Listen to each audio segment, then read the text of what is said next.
সবাই ready? Ready. বিজেপির সংকল্পপত্রের প্রথম শর্ত ছিল ক্ষমতায় এলে আরজি করের ফাইল খুলব। আরজি করের ফাইল খুলল। তিনজন দুদে আইপিএস যারা একসময় কলকাতা সহ বাংলায় দাপটের সঙ্গে সবাইকে প্রভাবিত করে কাজ করেছেন, তিনজন সাসপেন্ড। যে ঘটনা ঘটেছে এত বেদনাদায়ক, আর সেটাকে যেভাবে চেপে দেওয়া হয়েছে, বাংলার প্রত্যেকটি মানুষ ব্যথিত। লক্ষ লক্ষ মানুষ এর বিরুদ্ধে প্রতিবাদ করেছেন ক্যান্ডেল হাতে নিয়ে, কিন্তু তাও সেই পরিবার ন্যায় পায়নি। মানুষ দুঃখী ছিলেন, মানুষ চাইছিলেন সত্য সামনে আসুক, দোষীরা সাজা পাক। তারই প্রক্রিয়া শুরু হয়েছে। তার সঙ্গে যারা যারা যুক্ত হন তাকে তো দায়িত্ব নিতেই হবে। একই দিনে আরও একজন দুদে পুলিশ কর্তা সাসপেন্ড, তার নাম শান্তনু সিনহা রয়, আজীবনের জন্য সাসপেন্ড। এসব লোকগুলোকে খুব চেনে। একজন ওসি আইসি থানার এত পপুলার হয়ে গেছে, নিজের ডিপার্টমেন্ট তো বটেই, বাংলায়ও সারা দেশের লোক নাম শুনে গেছে। কী এমন রহস্য আছে? প্রত্যেকটি মানুষ এদের কীর্তি জানে, কেন এরা যদি ডিপার্টমেন্টে থাকেন সেই রোগ আবার সব জায়গায় ছড়িয়ে পড়বে। তদন্ত হবে আইনিগত দিক দিয়ে, যা ব্যবস্থা সেটা কোর্ট নেবে। একটা বেআইনি বাড়ি ভাঙা হচ্ছিল, বেআইনি বাড়িটায় আগুন লেগেছিল, বাড়িটা ইনলিগাল, তার কোনো পারমিশন নেই। সেই বাড়িটা যখন ভাঙার কাজ শুরু হচ্ছে তখনই হঠাৎ করে কোর্ট থেকে স্টে অর্ডার আনা হলো।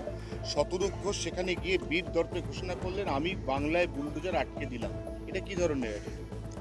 না, এনারা সব এরা এসআইআর আটকানোর চেষ্টা করেছেন, অনেক কিছু আটকাবার চেষ্টা করছেন। এদের কালচারটাই চাই। 50 বছরে এরা আটকেছেন বাংলাকে, সামনে নিয়ে যেতে পারেননি।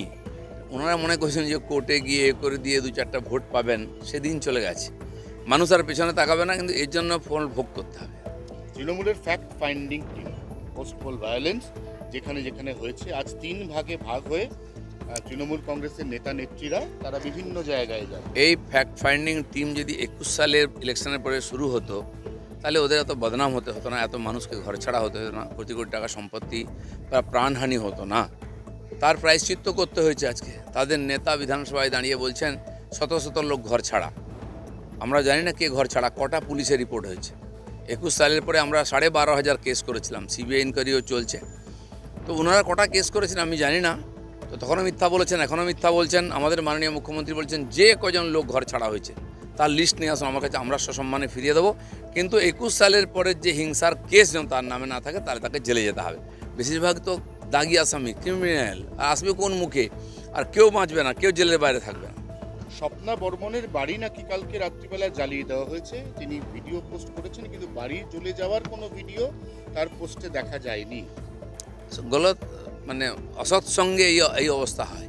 সম্মানীয় একজন অ্যাথলিট, তাকে সম্মানের সঙ্গে থাকা উচিত, তাকে রাজনীতির মধ্যে পড়া উচিত নয়। কমপক্ষে এই ধরনের যারা খুব নিম্নমানের লোক, যাদের সঙ্গে ওনার মেশা মানায় না, সম্মানের সঙ্গে দেশের জন্য লড়াই করুন, আমরা সঙ্গে আছি। আমরা কথা দিয়েছিলাম, করে দেখিয়ে দিচ্ছি। 1 সপ্তাহ হয়নি সরকারের বয়স।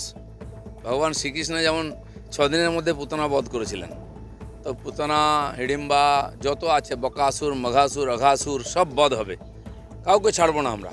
আমাদের মুখ্যমন্ত্রী যে স্পিডে কাজ করছেন, বিরোধীরা বুঝতেই পারছে না কোথায় ঘর সামলাবে, কি করবে। বাংলার মানুষ খুব খুশি, আশীর্বাদ করছেন। আর আমরা পুরোপুরি আমাদের মাননীয় মুখ্যমন্ত্রীর সঙ্গে আছি। তিনি যেভাবে এগোচ্ছেন, বাংলা তাকে পুরো আশীর্বাদ দিয়েছে। শুধরোতে না চেয়েও 1 ঘন্টা বাদে শুধরে গেল রাজাবাজার।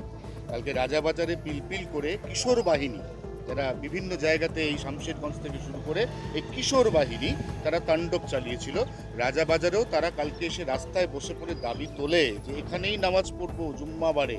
পুলিশের তেবার দেখে তারা 40 মিনিটের মধ্যে রণভঙ্গ দেয়, মসজিদের ভিতরে গিয়ে নামাজ পড়ে। ওরা যেন ভুলে না যায়। ভুল সময় জন্মেছে, তো সেই জন্য প্র্যাকটিসটাও ভুল হয়ে গেছে। কিন্তু ভুলে যাবো না, যার সরকারটা পাল্টে গেছে।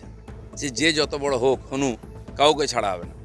তো খোদা মেহরবান, তো গাধা পাহলবান, অনেক গাধা পাহলবান হয়েছিল, সব গাধাকে ঢোকানো হবে। এখন বুঝিয়ে দেওয়া হয়েছে একটা গাধা, তার বেশি নয়। সে নেতা হোক আর অভিনেতা হোক, সে অনুগামী হোক, প্রতিগামী হোক, যেই হোক, ভুলে যায় যেন বিজেপির ইতিহাস সারা ভারতবর্ষে আছে।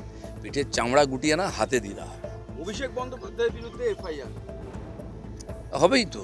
এত বড় দুর্নীতি ঘোটালা, যেটা সাধারণ মানুষ বলতো, আপনারা বলতেন, তার তথ্য জোগাড় করছি আমরা। যেমন যেমন আসবে সবার নামে কেস হবে, সবাইকে প্যারেড করাবো। সবে তো প্রাক্তন মুখ্যমন্ত্রী কোর্ট প্রায় প্যারেড শুরু করেছেন। তিনি যে কালো কোট পরেছেন, সেটা পরার অধিকার আছে কিনা তারও প্রশ্ন আছে। প্রশ্ন উঠেছে। সেই জন্য বাকি জীবনটা কোর্টে আপনাদের প্যারেড করেই কাটাতে হবে, কারণ পাপের প্রায়শ্চিত্ত করতেই হবে। হাসপাতাল থেকে দালালরা জুট খাত পরিষেবা সচল করতে রেফার রোগ বন্ধ করতে জোরালো দাবাই মুখ্যমন্ত্রী শুভেন্দু অধিকারী গতকাল বৈঠক করেছেন। আমাদের মুখ্যমন্ত্রী রাস্তা বার করেছেন দালাল বন্ধ করার জন্য। প্রত্যেকটি ওখানে যারা এমপ্লয়ি আছেন, রোগী আছেন, রোগীর আত্মীয় যারা আসেন চিকিৎসা, প্রত্যেকের হাতে আলাদা আলাদা রঙের ব্যান্ড দেওয়া হবে, বোঝা যাবে কে কী। এবং যারা দালালিগত প্রত্যেকের ব্যান্ড বাজানো হবে, এটা মুখ্যমন্ত্রী ঘোষণা করেছেন। তো সেই জন্য দালাল্লাই নিজের থেকে বন্ধ হবে, এবং বহু কিছু দেখতেন যেগুলো আপনারা ফেস করতেন সেগুলো নিজের থেকে বন্ধ হয়ে যাবে। শরীর যদি খাওয়া দাওয়া ঠিক করে, ব্যায়াম করে, বিশ্রাম করে, অনেক রোগ চলে যায়। এখন সেটা শুরু হয়েছে পশ্চিমবঙ্গের ক্ষেত্রে, ভালোই ব্যায়াম হচ্ছে। তো এই সময় রোগ ব্যাধি সব ধীরে ধীরে সরে যাবে। প্রেসিডেন্সি জেলের ভেতরে সার্জিক্যাল স্ট্রাইক, শাহজাহান সহ সব মিলিয়ে 23টা মোবাইল ফোন বাজেয়াপ্ত। সবে শুরু হয়েছে, যেখানে যেখানে ঘুণ ধরেছে সেখানে সেখানে আমরা ওষুধ স্প্রে করব। অনেক ঘটনা আপনাদের দেখতে হবে এখন। চলুন। হিন্দি